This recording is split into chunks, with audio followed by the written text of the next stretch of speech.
AEW Fight Forever is looking like the next WWE 2K15 or the TNA Impact game from 2008, maybe even WWE All Stars in some aspect. Meaning, the core fundamental gameplay is pretty sweet, it's pretty nice, there is something here, there is potential, but everything else besides that is very underwhelming. And for a game that's asking full price, $60, that's not something that we should be seeing.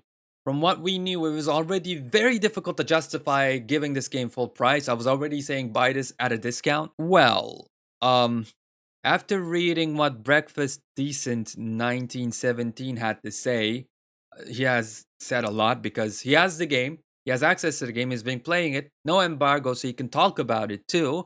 And people have been asking questions on Reddit, and he's been answering them for a long, like a day now.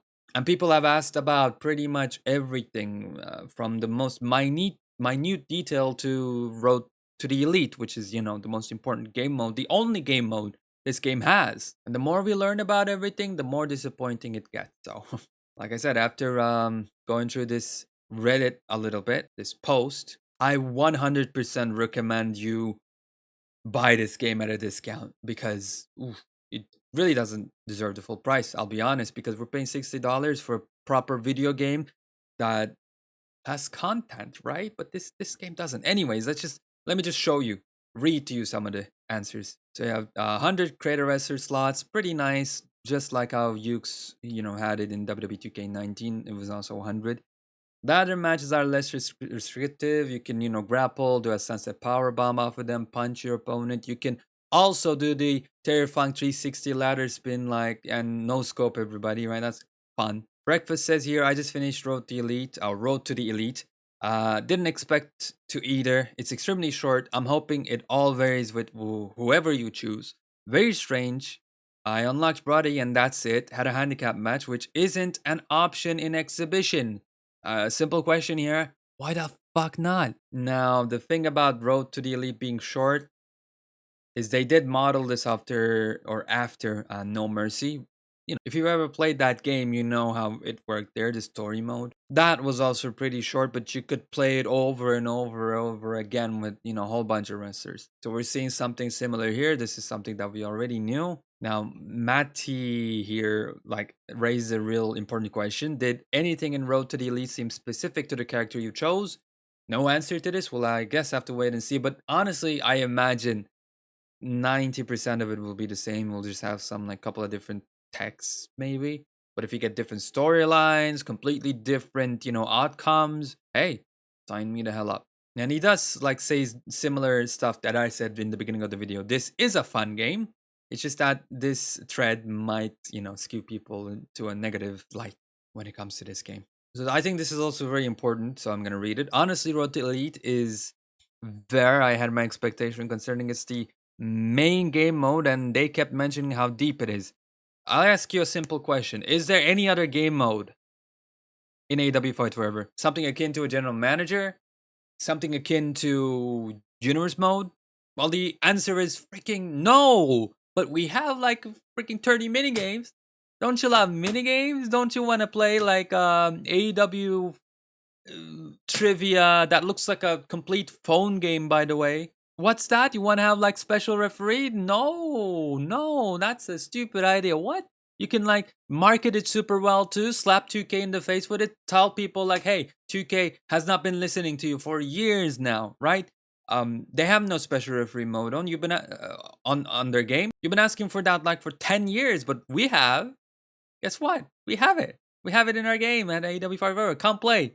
Easy marketing, easy money. But no, instead of that, we'll have mini games. Okay, what can I say? I'd rather have just one extra match type rather than having 50 mini games in the game, honestly. But that's just me. That's what I was gonna say. But honestly, I don't think I'm alone with this feeling. Maybe in the entire planet Earth, one person will really enjoy the video games and play them more than once, if ever. But everybody else, man, it's crazy, but they want more pro wrestling in their pro wrestling game. Insane, right? I must be freaking crazy. Close me up in a mental hospital. So he commented further on the Road to the Elite mode. a lot of rinse and repeat stuff with text-based based dialogue that is pretty badly written. Okay, I would imagine. I mean, it was kind of the same in Here Comes the Pain as well, and maybe arguably in No Mercy too. But it was fun. It was still fun. I also encourage you to visit this thread because it does show a lot of screenshots. I'm not gonna show them on this video just to keep my account safe. And so this is a huge thing. This is like a huge stab in the gut. How much can you edit default wrestlers in the game? Can you change their appearance at all? If a wrestler has an alternate attire that you can unlock, and that's only so far for Bucks and the Baker, you can select it in a modify wrestler mode as a new preset. Okay, cool. If a wrestler doesn't, the only thing you can change to an existing wrestler is giving them a t-shirt for their street clothes look. See, this is the important bit I wanted to talk about. You cannot change the colors.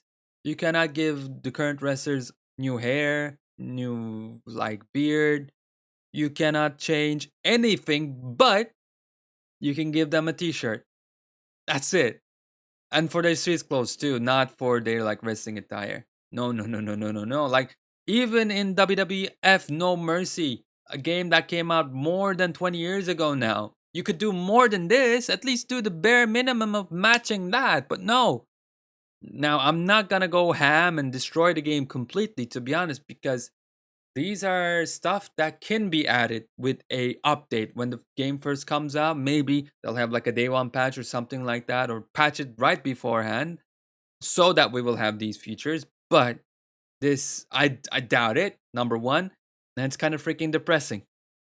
Now, for your own creator wrestlers, you can do a bit more. For example, just like in the WWE games, you can edit the tattoos, masks, face paints, etc. But the options are very limited. Reminds me a bit of the TNA game in that regard. See, that's something you don't want to read, hear, see, feel. Oh, goodness gracious me. I mean, same as AEW Fight Forever, the TNA game had a real good game engine. It was actually really fun to play. But since it didn't really have any content, you just play that game maybe for a couple of days, maybe even less than that, and it's done. It's freaking done. There's no reason for you to return to that game. So I ask you, why do I buy AEW Fight Forever when I can like go subscribe to, say for example, instead of giving $60, like $15, $20, subscribe to Xbox Game Pass and play Starfield or tens and thousands of games. Give $60 to Starfield or $70, add 10 more, and play Starfield. Like even if that game is absolutely trash, it's probably still gonna be better than AEW Fight Forever in its worst form, right? We're talking about a Bethesda game, and it's like their legit single player game. Anyways, if I get into that, it's gonna go too much. But what I'm saying here is that the value we're getting for the money we're providing to AEW, it's not much. Again, I don't think it's crazy to say that I want like a complete game since I'm paying the full price, right? This is not free to play. At launch, give me an actual game, a complete game. Then if you want to support it later, as you've been saying, that's perfectly fine. But if this is the way it's gonna release, again, I seriously cannot recommend anybody to buy this game or pre-order it unless you're a huge fan, unless you got money to burn. Just wait for a bit of a discount because not only will you get to buy the game for cheaper, but if they actually support this game, the game's gonna be better too than it is in the release. So like it's a win-win situation for you completely if you just don't buy this game and wait for a discount. I don't see any reason why not so far. So interestingly, you cannot choose who's gonna be in the Casino Battle Royale. You can only choose your wrestler. And by the way, you cannot choose when you're gonna enter. So you can't be number 1, number 14. And all you can do is wait while the AI fights. And the AI, again, if you've ever played WWF No Mercy back in the day and did like the Royal Rumble, you know how terrible the AI is. You know the matches go for over an hour at every single time because every single time someone gets eliminated, it's by complete chance. So if you love WWF No Mercy, if you love getting frustrated by, frankly, lazy, terrible AI of when it comes to Royal Rumble of that game, well, you're gonna see it here too. So that's great. That's great. 2023, and we're still dealing with this shit.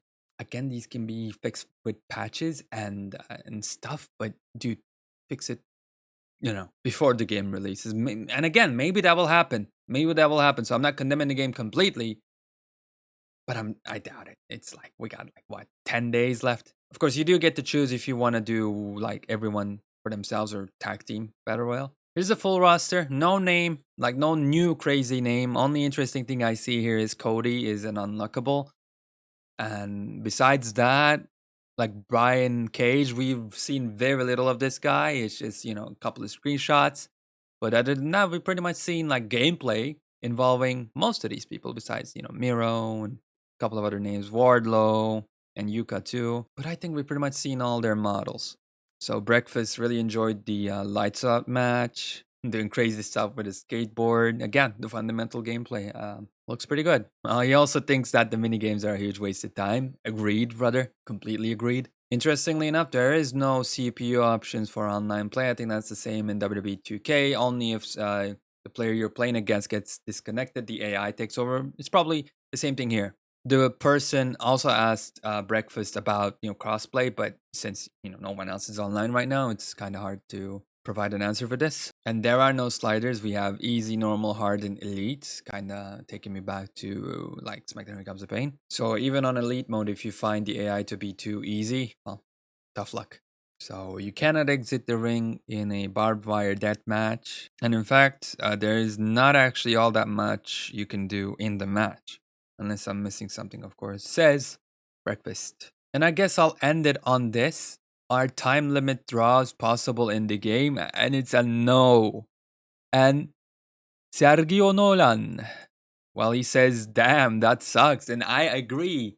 Damn, I agree. Like, if any video game is to have time limits, it should be AEW Fight Forever. They were in no mercy, for God's sakes. It's like pretty much all their big matches with Kenny Omega, Bryan Danielson, MJF, anybody you can freaking think of, it always ends in a time limit draw. Just like a couple of weeks ago, Adam Cole versus MJF. What did it end in? Time limit draw. Like, how was this an oversight? How is this not one of the first things you think about? Not only that, I don't imagine having a time limit is a difficult thing either. So I'm pretty sure if anything is gonna get patched into the game, this is easy enough, and this will be in the game. Hopefully. I mean, Jesus, come on. Like, so reading these has really, really lessened my excitement. Might have done the same for you. I still think it's gonna be a fun game. I think it's gonna be worth checking out. But if you're very, very excited about this game, if you think this is gonna be the second coming of Christ, I say step on